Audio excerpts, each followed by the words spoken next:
법문 들으시는 모든 분들이 재앙은 소멸하고 소원은 성취해서 부처님 전에 복 많이 지으시기를 바라드립니다. 오늘은 아마 계속해서 건강한 사회인이 되는 건강경 해설인데 지난번에 건강경 4번까지 해서 마쳤고요. 오늘은 열이실견분 제5번에 대한 말씀을 드려보고자 합니다.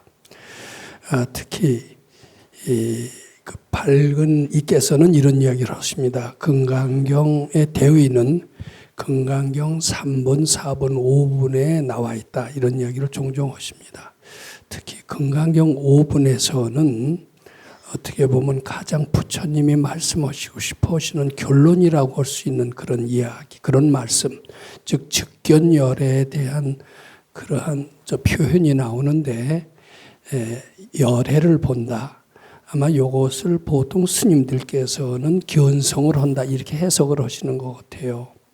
근데 그 견성에 대한 해석을 건강경 5번을 말씀드리고자 하면은 반드시 견성에 대한 분명한 해석을 해야 될 것 같습니다.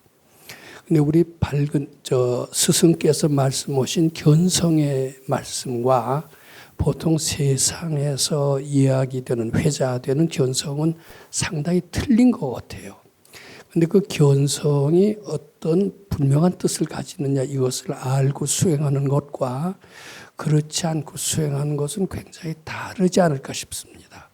견성의 뜻을 제대로 알고 수행해야만이 올바른 깨달음에 이를 수 있다. 저는 이렇게 생각을 합니다. 저는 오늘 엄청난 즉 견성의 뜻을 설명하는 이러한 건강경 해설을 하면서 굉장히 두려운 마음이 앞섭니다. 저는 건강경 해설을 여러 번 해봤습니다. 책도 건강경 해설 책을 2권이나 쓴 적이 있습니다. 근데 그 쓸 때마다 제가 꼭 자신이 있어서 쓴 것은 아닙니다.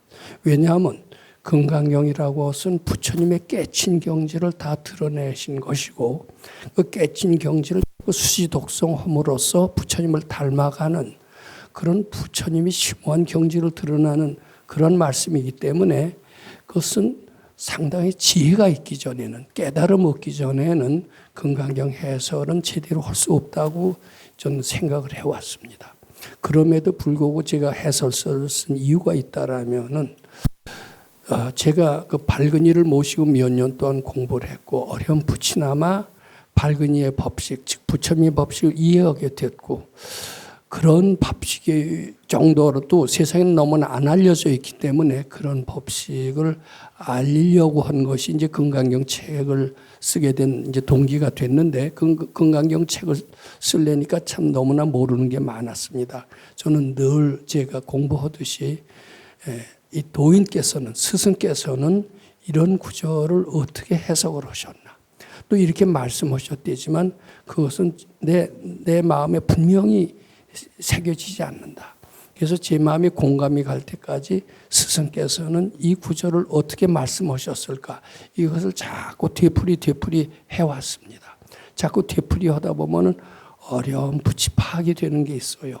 그래서 파악이 된 것들을 하나하나 모아놓은 것이 제가 쓴 건강경 해설서라고 얘기해도 될 것 같습니다.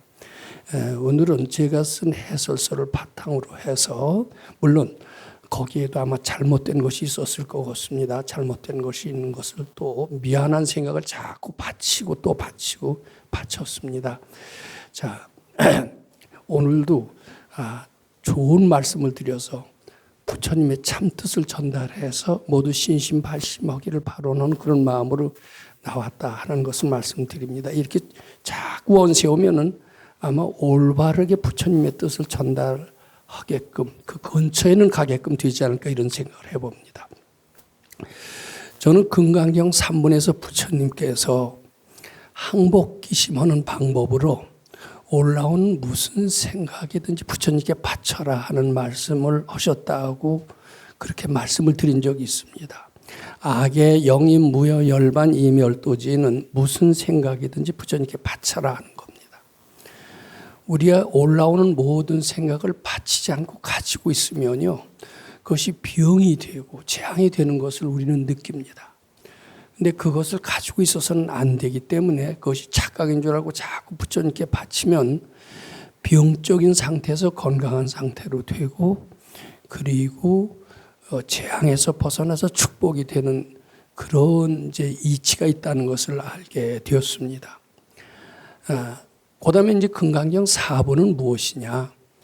금강경 3번은 올라오는 모든 생각을 착각인 줄 알고 부처님께 바쳐서 행복을 찾는 것이라면은, 금강경 4번은 응무소주 행어보시, 이제 이게 금강경 4번의 골자가 되는데, 즉 무슨 일을 하더라도 응무소주 행어보시, 이것을 발근이는 어떻게 해석하시느냐면 부처님 시봉하기 위해서 해라라는 겁니다. 예를 들어서 학생이 학교 가서 공부를 할 때 대개 자기 출세하기 위해서, 출세하는 지식을 익히기 위해서 학교 공부하는 수가 많습니다. 직장에 다니더라도 직장에 돈을 벌어서 가족을 봉양하는 등, 즉 이기적인 목적으로 직장을 다닐 수가 있습니다. 근데 금강경 4번의 응무소주 행어보시는 학생이 학교를 다니건 또는 직장인이 직장을 다니건 어떤 이기적인 목적으로 다니지를 말고 부처님 기쁘게 해드리는 목적으로 다니라.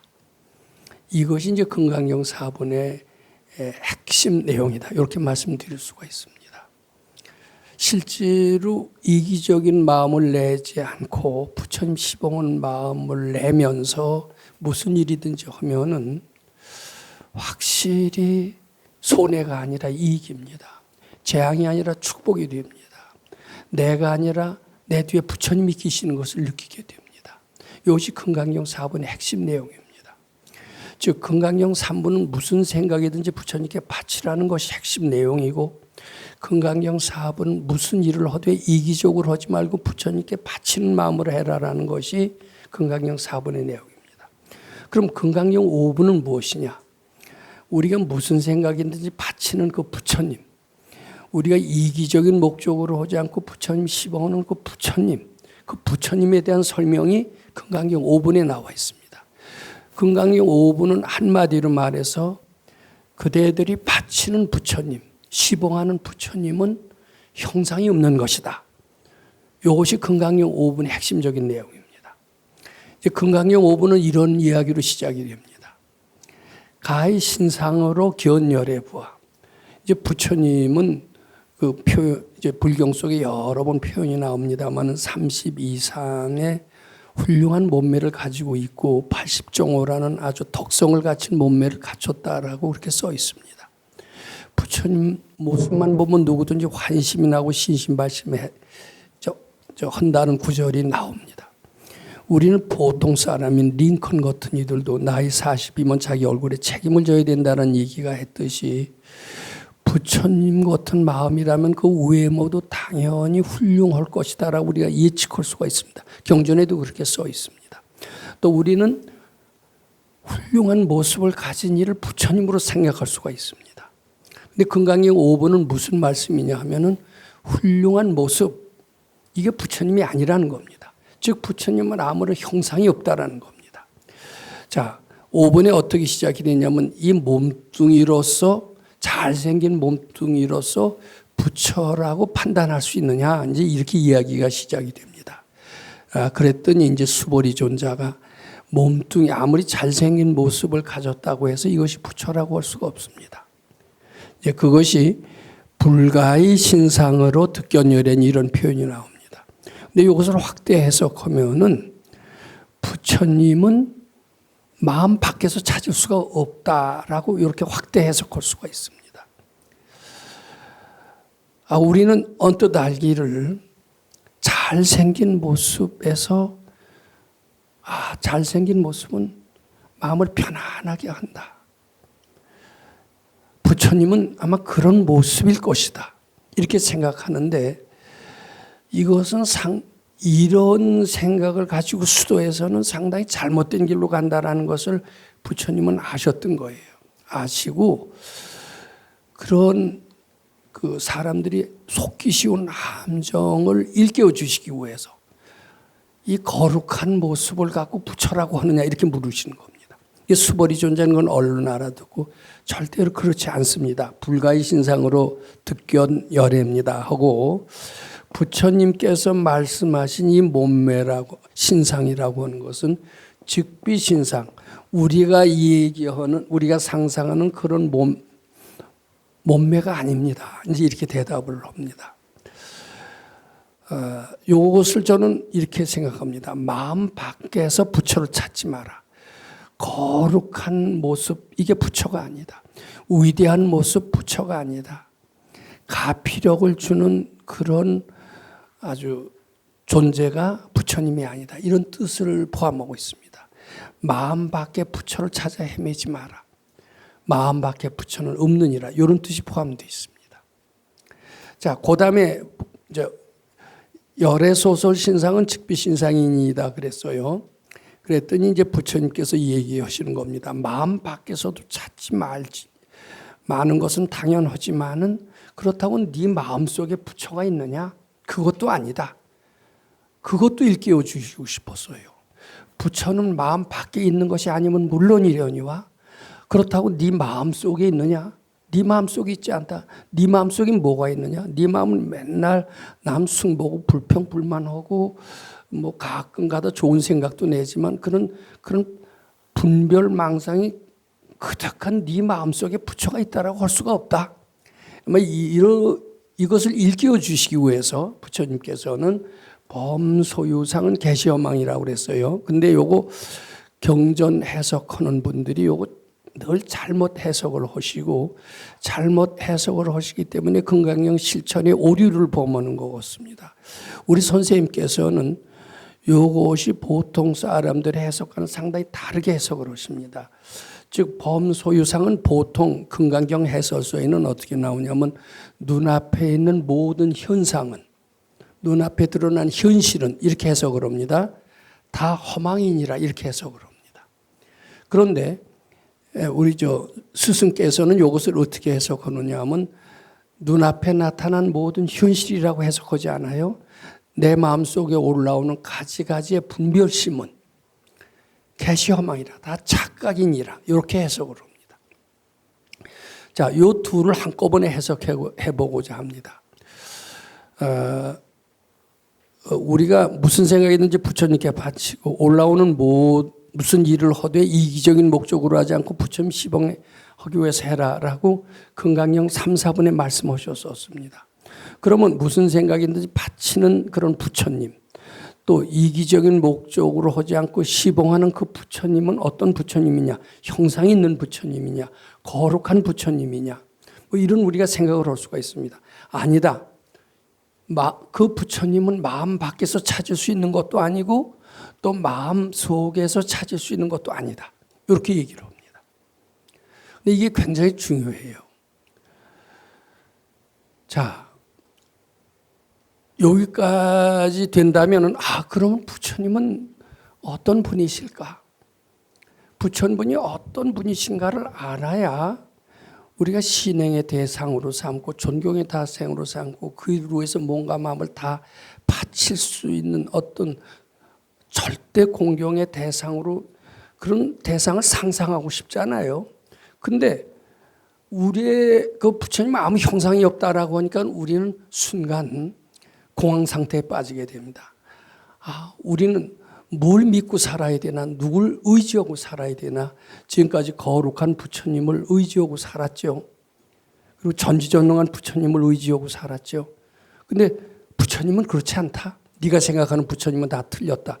이렇게 되니까 우리는 순간적으로 참 부처님에 대해서 알 수 없는 상태, 저는 공황 상태라고 얘기를 하고 싶습니다만 그런 상태에 빠지게 됩니다.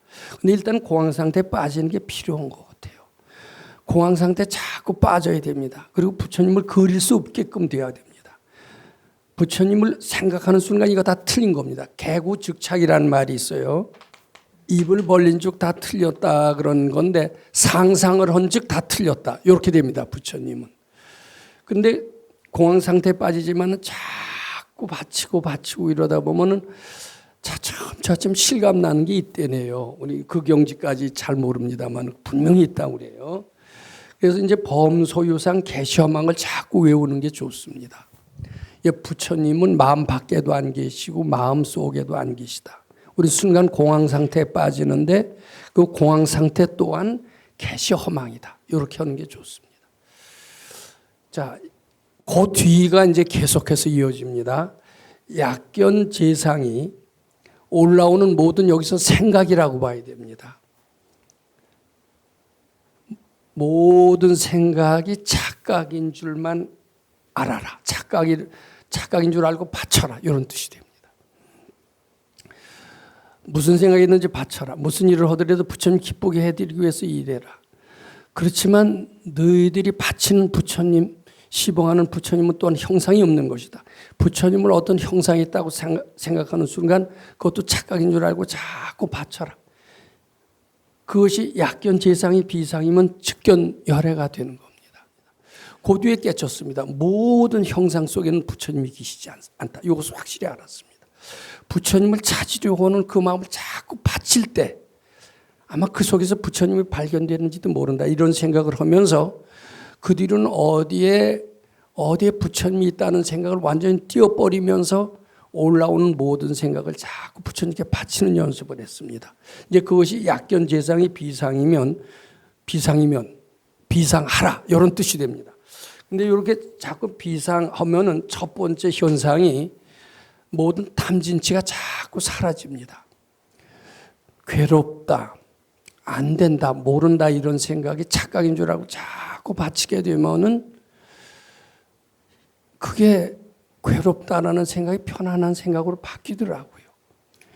저는 젊은 시절에 그 수많은 잡념으로 인해서 정신을 못 차릴 정도로 괴로웠던 때가 있었습니다. 이 괴로움을 억지로 다스리려고 해도 아무래도 안 다스려졌어요. 저는 드디어 출가를 결심을 했고 밝은 스승 밑에 가서 매일 아침 저녁으로 법문 듣고 건강경 읽으면서 이 잡념을 제거하려고 노력을 했습니다. 한 2년쯤 지니까 그렇게 극성을 부리던 잡념이 하나하나 가라앉고요. 이제는 제 마음대로 조금씩 되는 걸 느꼈습니다. 그전엔 주체할 수 없이 쏟아지는 잡념이었는데 자꾸 바치니까 스톱하면 스톱이 되던데요. 그리고 쉬는 시간이 점점 길어졌습니다. 저에게는 이제 고통이 면하고 행복의 순간이 오는 것을 느꼈습니다. 그리고 마음 닦는 것이 이렇게 이런 효과를 내는구나. 마음 닦을 가치가 있다는 것을 느끼기 시작을 했습니다. 자, 근데 이것이 알고 봤더니 초보적인 약견 재상의 비상이었습니다. 초보적인 것 말고도 심층인 약견 재상의 비상이 또 있더라고요. 근데 우선 처음에는 심층인 약견 재상의 비상으로 가기는 조금 어렵고 올라오는 생각, 특히 괴롭다, 힘들다, 안 된다, 모른다를 자꾸 바치면은 그것이 그런 분별이 사라지고 편안해져요. 그리고 행복감이 느껴져요. 자, 이것이 초보적인 약견 재상 비상이라고 생각합니다. 그 다음에 이제 요거 갖고서는 완전한 지혜에 이르지를 못합니다. 흔히 개정회를 사막이라고 얘기합니다. 개정회.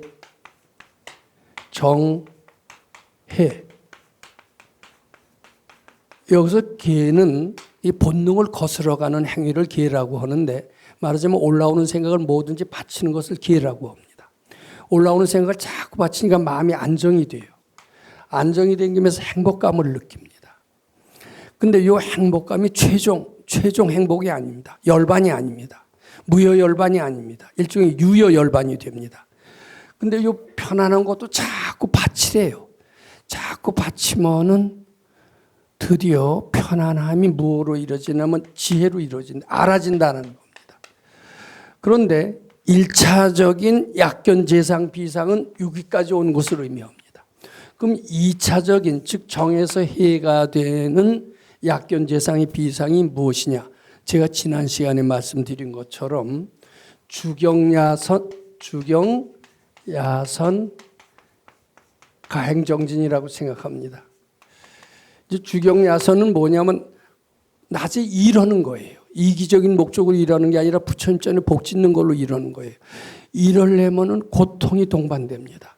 고통이 동반되면서 이기적인 목적으로 하지 않고 부처님께 바치면서 하기 때문에 그 고통을 상쇄할 수 있는 고통 속에 있는 잠재되어 있는 업장이 한꺼번에 녹아요. 예, 복을 지어가면서 공부하는 것은 복을 짓지 않고 단순히 바쳐가면서 공부하는 것보다 나은 것 같습니다. 그냥 탐심을 바쳐도 복이 되지만 자기 있는 돈까지 남한테 부처님한테 들여가면서 복을 지면은 돈까지 들여내면 살점을 뜯어내는 아픔이 있고 살점이 뜯어내는 앞이 있는 것처럼 뼛속 깊이 잠재되어 있는 선입견까지 같이 소멸하게 됩니다. 주경, 낮에는 복을 짓고 저녁에는 깨어 있어야 됩니다. 근데 요 1차적인 약견 재상이 비상에서는 몸으로 복 짓는 것도 그렇게 강조하지 못했어요. 그리고 저녁에는 그냥 잠자는 것도 허용이 됐었습니다. 근데 그것은 초보의 수행이다. 저는 그렇게 말씀드립니다. 심층 수행, 즉 심층인 약견 재상이 비상은 무엇이냐 하면 반드시 낮에 복을 줘야 됩니다. 그리고 저녁에 맹하고 매해 있지 말아야 됩니다. 매어 있지 않고 깨어 있어야 됩니다. 깨어 있어야 되려면 잠을 해탈해야 됩니다. 즉 주경야선 가행정진을 함으로써 마음속에 있는 아상의 뿌리가 잠에 몰켜 있어요. 잠에 몰켜 있던 아상의 뿌리가 녹으면서 그리고 편안한 마음이 지혜로 옮겨갑니다. 이 편안한 마음이 지혜로 옮겨갑니다. 그래서 저는 주경야선 가행정진을 하게 되면은 비로소 사람이 밝아진다. 이렇게 할 수가 있습니다.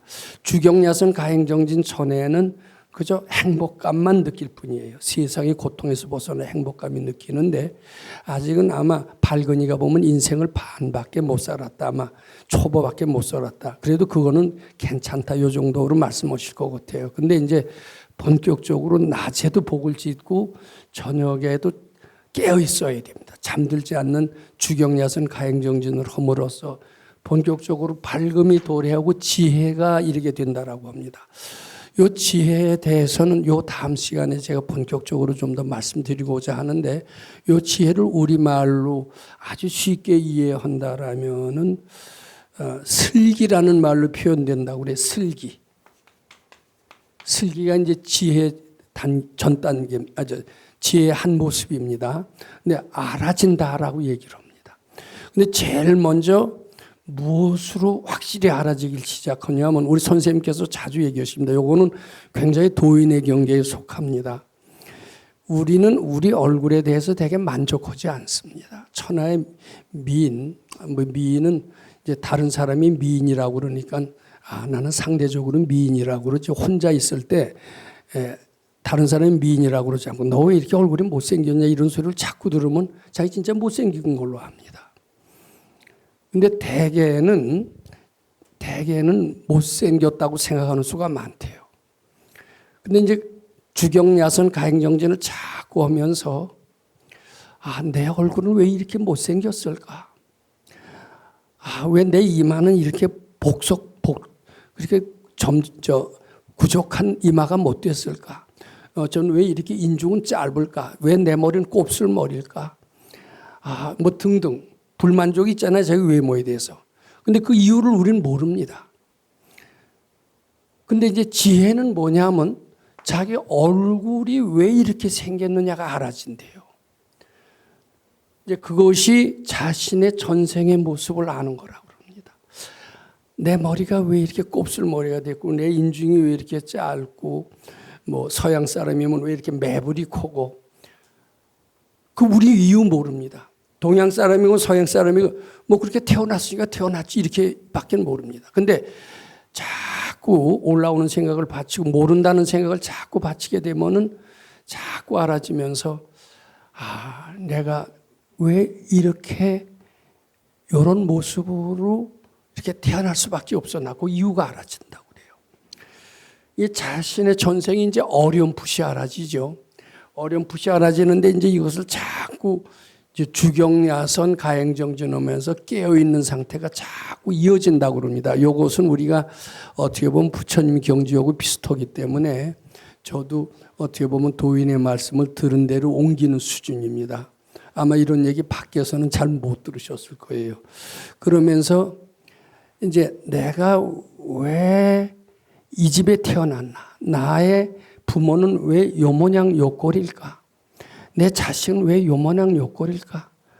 내 마누라는 왜 이런 마음에 안 드는 마누라를 만났을까? 그 이유를 우리는 모릅니다. 모르지만 이제 전생을 알고 내 모습이 어떤 걸 알면서 왜 나는 이런 부모를 만났나? 왜 이런 처자식을 만났나? 내 왜 이런 친구를 만났나? 이것이 하나하나 알아지게 된다고 그럽니다. 저는 어느 때 우리 선생님이 너 손가락을 딱 짚어서 이마를 만져보라 그래요. 이마를 만져보면 뭐 딱딱한 것밖에 느껴지는 게 없죠. 그랬더니 제 이마가 좀 못생겼대요. 근데 이마가 잘생기면은 어른을 전생에 공경하는 사람은 이마가 잘생기고 이마가 잘생기면 어른을 공경한 결과하고 부모의 복이 있대요. 근데 저는 부모 복이 되게 없었다고 생각을 하거든요. 아버지 때문에 뭐 고통을 많이 당했다는 얘기를 제가 하도 여기 시간에 많이 했더니 아주 그게 뭐 이야기거리로 된 적이 있습니다. 그 다음에 저희 어머니는 끔찍하게 잘했지만 저희 어머니도 제가 10년을 대소변을 받아낸 걸 보면 저희 어머니도 저희 아버지 못하게 저를 굉장히 괴롭혔던 거죠. 한마디로 말해서 물론 저보다 더 박복한 부모를 둔 그런 사람들도 많습니다. 근데 저는 참 아주 고통을 주는 부모님을 만나서 어떻게 보면 바칠 게 많아서 좋다고 해야 될까요? 하여튼 좀 힘들었어요. 근데 그게 왜 그러냐면 전생에 어른을 공경하지 못했대요. 근데 그 공경하지 못한 게 이마에 나타난다는 겁니다. 아, 내 이마는 왜 이렇게 복덕이 부족할까? 발견해 보면 금방 알죠. 나는 왜 그런 부모를 만났을까? 그게 바로 내가 불러온 거래요. 어른을 공경할 줄 모르니까 그리고 마누라가 속썩이는 것도 나는 재수가 없어서. 저는 그런 생각을 해요. 저희 이제 같은 고등학교 동창들 중에서 저는 스스로 괜찮은 존재라고 생각했어요. 그랬더니 처복으로 따지면 질 못하더라고요. 야, 이게 뭐 참 왜 이렇게 내가 처복이 없나? 근데 그게 알고 보면 다 자기가 불러서 온 거래네요. 이제 그걸 지금은 잘 몰라요. 지금 남이 탓하죠. 중매쟁이가 잘못해서. 내가 그때 눈에 콩깍지가 씌었지. 이게 다 남이 탓 아니에요? 근데 이제 자기 전생을 알게 되면 남이 다 나타나고 다 내 죄업이 불러왔다라는 것을 알게 됩니다. 이제 자신의 전생의 모습이었는데 요거 아마 여기 주경야선 가행정전 한 1년만 더 오면 이거 깨치시는 분이 있지 않을까 싶습니다. 그때 그 수행 발표를 들으면은 우리는 큰 축복과 함께 큰 상을 준비해야 될지도 모릅니다. 자, 그런데 여기서 이 공부를 계속해서 더 해나가는 거예요. 그럼 나의 전생도 알아지지만은 그 뒤에는 주의 전생도 알아진대요. 나하고 함께 사는 부모의 전생도 알아지고 같이 사는 처자의 전생도 알아져요. 근데 동시에 무엇도 알아지느냐? 여기 보세요. 타인의 전생의 모습을 알게 되는 거예요. 타인의 전생의 모습을 알고 동시에 요때 나와 남이 다르지 않다는 것을 알게 됩니다. 근데 이제 자신의 전생을 알 때부터 남이라는 게 없다라는 것을 압니다. 무아상, 무인상, 무중생상, 무수자상이 있듯이 남이 없어요. 남이라고 하지만 나의 모습이에요. 나의 분신이에요. 그래서 나의 전생을 암과 동시에 남의 전생도 알고 자타가 불이가 돼서 그리고 이제 한 생만 아는 게 아니래요. 바로 전생만 아는 게 아니라 여러 생을 안다고 그럽니다. 그리고 상대 여러 생을 안다고 그렇게 된다고 그래요. 자, 그럼 나의 전생은 뭐고 저 사람의 전생은 뭐고 좀 궁금하죠. 그럼 이제 옳지 알았다. 야, 신난다. 내 전생 일러줄까? 이렇게 되지 않아요. 네 전생이 바로 내 전생이고 내 마음이라는 것을 알게 됩니다. 근데 요걸 이제 전생의 모습을 알게 되면 뭐를 알게 되느냐 하면은 자기 죄업이 큰 걸 알게 됩니다. 자, 전생을 보면 맨 도둑질하고 간음하고 뭐 술 마시고 별 나쁜 짓을 다 했거든요. 좋은 일만 계속했으면 벌써 도통했게요. 요 모양 요 꼴이 된 건 뭐예요? 무식업으로 못된 짓 한 전생이 쫙 보이는 거예요. 그러면 그때 남을 원망하는 게 아니라 자, 내 죄가 이 업을 불러왔구나 이렇게 알게 되면서 자기 업장이 태산 같은 것을 실감하게 된다고 그럽니다. 우리는 되게 지금 잘난 척하고 있고 이 잘난 맛에 살지 않습니까? 근데 그건 전생을 모를 때 얘기를 하는 거예요. 자기 자신의 모습을 한번 본 뒤에는 절대로 잘난 척할 수가 없다고 그럽니다. 다른 사람 부처님처럼 볼 수밖에 없다. 자기 주장을 내세울 수가 없대요. 그래서 이제 타인의 전생도 안다고 그러지만 그때는 타인이 없어요. 요것을 타인의 전생을 안다고 그러는 자신의 심층 업보를 안다라고 봐야 됩니다. 타인은 없어요. 이미 자타불이기 때문에. 심층의 업보를 알고 그 심층의 자신의 업보를 알면서 자기가 무식업으로 살생투도 사업 망어 시박을 범한 그 못된 짓한 현실이 적나라하게 드러나게 나게 되면서 자기의 죄업이 정말 큰 것을 알게 아마 되는 모양입니다. 즉 자신의 정체를 분명히 알게 된대요. 자, 여기 썼잖아요. 인생은 자신이 꾸민 연극을 실감하게 된다. 다 자기가 불러온 거예요. 제가 그 법문 시간에 이런 말씀을 자주 드렸습니다. 일체 유심조의 진리를 설명하면서 모든 축복과 재앙은 다 자기의 복진 것, 이것이 다 불러 들여온 것이라고 그렇게 말씀을 드렸습니다. 알고 보면 부모도 자기가 불러온 거고 처자도 불러온 거고 그리고 모든 행불행도 다 자기가 불러온 것으로 실감을 느끼게 되면은 인생이라고 하는 것은 자기가 감독하고 자기가 연출하고 아버지 어머니도 자기가 배역을 하고 그래서 꾸민 일장 연극이요 영화라는 것을 실감하게 된다고 합니다. 우리는 꿈이라는 그 소설을 압니다. 춘원 이광수 선생이 지은 꿈이라는 책인데 강원도 어디에서 지은 조신이라고 하는 스님이 군수의 딸을 보고 확 미쳤죠. 미쳐서 상사병이 걸렸어요. 저하고 어떻게 하면은 참 결혼할 수 있을까? 그랬더니 이제 그 스님께서 관세음보살 열심히 하면은 그하고 결혼할 수 있느니라 이제 이런 얘기를 해주셔서 대웅전에 가서 그하고 결혼하기 위해서 관세음보살 자꾸 하는데 비몽사몽간에 그 절세 미인인 군수의 딸이 싹 들어오는 거예요. 그래서 정말 스님의 말대로 관세음보살 하니까 들어오나 보다. 어디서 들어왔냐 그랬더니 스님을 사모해서 들어왔습니다. 우리 어디 조용히 먼 데 가서 사랑을 즐깁시다 이러는 거예요. 그랬더니 참 꿈에도 그리던 그 절세 미인인 군수의 딸이 그러니까 얼씨구 잘 됐다고 그리고서는 이제 몰래 흔적을 삼기고 승복을 갈아입고 그 이제 둘이 이제 야반 도주를 하는 겁니다. 뭐 그 책을 많이 읽으셨기 때문에 그 내용이 그래갖고서는 근데 걸리는 놈이 있어요. 이제 걸리는 놈한테는 근데 이게 도망치는데 걸리는 그 같은 도반이 엿보거든요. 그래서 그걸 이제 몰래 따돌리고 저 먼 산 속에 가서 애도 낳고 하는데 이 몰래 봤던 그놈이 찾아 들어오면서 괴롭히는 겁니다. 결국은 그놈을 죽이게 되죠.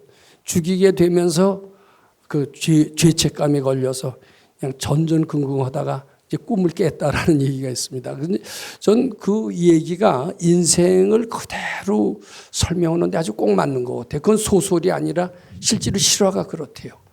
그 조신이 그래서 그 꿈을 깨고 나서 유명한 큰 깨친 도인이 되었다라는 건 실화인 모양인데 우리 인생이 꼭 그렇다고 그럽니다. 우리가 꾸민 거래요. 다 꾸미고 거기서 웃고 불고 이렇게 하다가 그게 다 남이 주어진 건 줄 알았는데 어느 날 갑자기 보니까 자기 자신이 만든 연극 있는 것을 다 알고 이제 꿈에서 벗어나는 거 아닙니까? 자, 그럼 그것이 자기로구나. 그 한바탕의 연극, 시나리오는 자기가 만든 것이로구나. 그 시나리오의 모습이 자기 본래 모습이로구나. 그 지옥, 고통 많은 그 세계, 그것이 남이 준 것이 아니라 바로 내 모습이라는 것을 알게 되는 것. 근데 그 시나리오의 모습을 성리라고 그런대요. 성리. 시나리오의 모습을 본다. 그래서 이것을 견자를 쓰는데, 그래서 견성이 바로 거기서 나왔다는 것이 우리 백 선생님의 설명입니다. 즉 인생은 자기가 꾸민 연극이다. 그 시나리오는 자기가 만든 시나리오다. 그 시나리오가 자신의 추한 모습이라고 분명히 보아지는 그 상태를, 자기 시나리오를 보는 지혜를 견성이라고 한다. 이렇게 얘기를 하십니다. 즉 보통 스님들은 견성은 어떻게 하시느냐. 약견 재상이 비상이면 직견열애, 부처의 성품을 보는 것, 불성을 보는 것을 견성이라고 이렇게 얘기를 합니다. 그런데 우리 백 선생님께서는 부처의 성품을 보는 것을 견성이라고 하지 않고 자기가 꾸민 시나리오의 정체를 자기가 만들었다는 것을 아는 것, 이것을 견성이라고 한다. 이런 해석이 상당히 틀려요. 이 세상은 자기가 꾸민 것이라는 것을 알 때 모든 고통에서 벗어날 수가 있습니다. 확실히 인생의 무엇이라는 것을 알 수가 있습니다. 큰 지혜를 얻고 자유를 얻을 수 있습니다. 바로 그때가 견성이다라는 해석, 이것은 상당히 전 그럴듯한 해석이 돼서 요새 불교를 수행하는 사람들은 견성의 이런 새로운 해석의 뜻을 숙지하시고 닦아나가신다라면은 이 빨리 견성의 세계에 도달할 수 있지 않을까 이렇게 생각합니다. 그런데 종래 그 견성은 어떻게 되느냐면 화두를 자꾸 참고하다 그러면 어느 날 갑자기 탕 터져서 부처님의 세계, 진리의 세계가 딱 보인다. 부처님의 세계를 보았다. 그것이 바로 견성이다. 이렇게 해석을 합니다. 그런데 여기에서는 자꾸 업장을 덜어내고 걸어내고 이렇게 자꾸 하다 보면은 알아지기 시작한다. 알아지기 시작함과 동시에 자기 죄업이 점점 더 크다라는 것도 동시에 알아진다. 내 얼굴 모습이 알아짐과 동시에 내 얼굴 모습을 만든 내 죄업이 큰 것을 알아진다. 알아지는 것과 동시에 죄업이 큰 것도 동시에 알게 한다. 내 죄업만 큰 것이 아니라 모든 중생들의 죄업도 다 크고 모든 중생들의 업은 내 심층의 업이다. 즉 견성이라는 것은 내 죄업이 얼마나 큰 것을 알아가면서 나의 못된 정체를 보는 것, 이것을 견성이라고 하는 것. 진리를 보는 것이 견성이라고 한다면 진리를 향해서 우리는 두 주먹을 붙들고 달려갈 수밖에 없죠. 그런데 자기 모습을 발견하는 것이 견성이라고 한다라면은 참회하는 데 더 역점을 둘 것이다. 이렇게 이해하면 됩니다. 자, 시간이 거의 됐기 때문에 오늘 드린 말씀을 하나하나 다시 정리를 해보고자 합니다. 이것은 굉장히 깨친이의 경지가 돼서 이해하기 쉽지 않은 것이고 저도 확실히 아는 것이 아니지만은 발근의 말씀을 생각하고 또 생각하고 이렇게 판단하면 맞을까 안 맞을까를 자꾸 되풀이 얻은 끝에 얻은 결론이다. 이런 말씀을 드리고자 합니다. 우선 오늘 말씀드릴 금강경 제5부는 부처님은 아니 계시다. 부처님 형상이 없는 분이다. 이것을 말씀하시기 위해서 했다. 즉 금강경 3부는 무슨 생각이든지 바치라고 하셨습니다. 그리고 금강경 4부는 무슨 일을 하되 이기적인 목적으로 하지 말고 부처님 시봉하는 마음으로 해라. 이렇게 가르치셨습니다. 그러면 바치는 부처님, 시봉하는 부처님, 그 부처님은 어떤 분이냐? 이것을 설명하는 것이 금강경 5부입니다. 불가의 신상으로 득견열애니 하는 것은 마음 밖에 부처님은 다 허상이다. 마음 밖에서 부처님 찾지 말라. 이런 뜻이 됩니다. 그 다음에 범소유산 계시허망이라는 것은 내가 판단하는 부처님 다 틀린 것이다. 마음속에도 또한 부처님이 있는 것이 아니다. 올라오는 모든 부처님이라는 생각은 다 착각인 줄 알고 바쳐라. 그 다음에 약견 재상이 비상을 해라.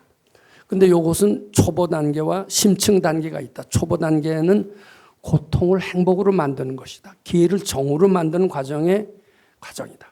그 다음에 심층 단계는 정을 해로 만드는 단계다. 심층 단계는 지난 시간에 얘기했듯이 복을 지어야 됩니다. 그리고 저녁엔 잠들어서는 안 됩니다. 깨어 있어야 됩니다. 그래서 주경야선, 가행정진을 병행해야 된다. 이 말씀을 드렸습니다. 그 다음에 자꾸 그렇게 되면 알아진다. 알아지는데 자기 전생의 모습이 알아지는 겁니다. 뭐 남북 통일이 언제 되고 알아지는 것도 물론 알아지는 거지만 자기 몸뚱이에 대한 문제부터 해결하는 것이 알아지는 첫 단계라고 그럽니다. 자기 모습이 원인이 왜 그런가를 알게 되면 자기 업장이 큰 것을 동시에 알아집니다. 죄업이 결과가 내 몸뚱이 요 모양 요꼴로 맞는 것을 알아집니다. 내 부모가 왜 이런 사람인가 또 알아집니다. 내 처자가 왜 이런 사람이라고 알아집니다. 내 친구는 왜 이런 사람인가 그것도 내가 불러온 것을 알게 됩니다. 즉 알아지면 알아질수록 자신의 죄업은 점점 더 크다는 것을 알게 되고 겸허하게 됩니다. 그런데 자기 자신이 전생만 알게 되는 게 아니라 타인의 전생도 다 알게 되면서 타인의 업장 그것은 바로 자신의 심층의 모습, 심층의 아바타입니다. 아바타의 모습, 전생을 알게 되면서 그네들의 업장이 또한 크다라는 것도 알게 됩니다. 자기 자신의 심층 업보가 얼마나 크다라는 것을 알게 되면서 드디어는 인생이라는 것은 자신이 꾸며낸 한바탕의 연극이다라고 확실히 알게 됩니다. 즉 알아지면 알아질수록 자기의 허망한 모습을 더 실감나게 알게 되고 자기의 국리가 얼마나 엄청난 일을 저질렀다는 것을 알게 되면서 드디어 그 껍질에서 벗어날 수가 있습니다. 껍질을 벗어나면서 자기의 못된 정체가 보입니다. 이것을 바로 견성이라고 한다. 이렇게 말씀드리고자 합니다. 이 견성의 뜻을 이렇게 이해를 하셔야 됩니다. 그런데 이 견성하기 전에 자신의 전생을 알면서 자기의 속마음을 알게 됩니다.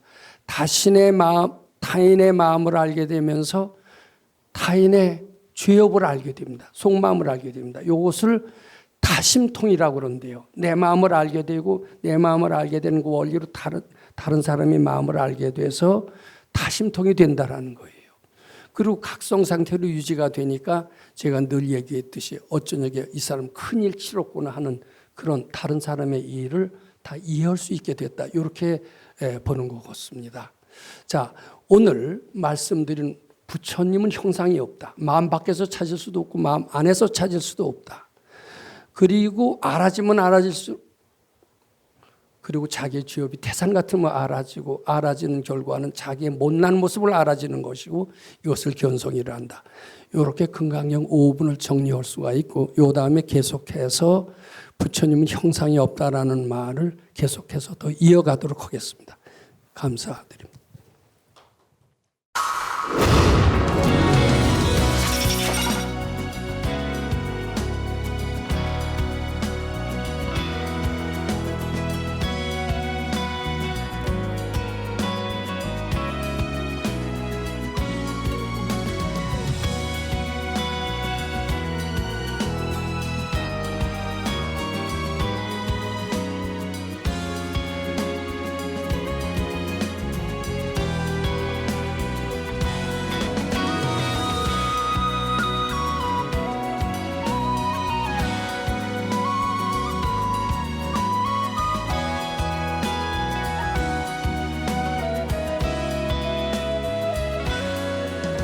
ARS에 동참하신 분들 중 추첨을 통해 황제바이오에서 황제 동충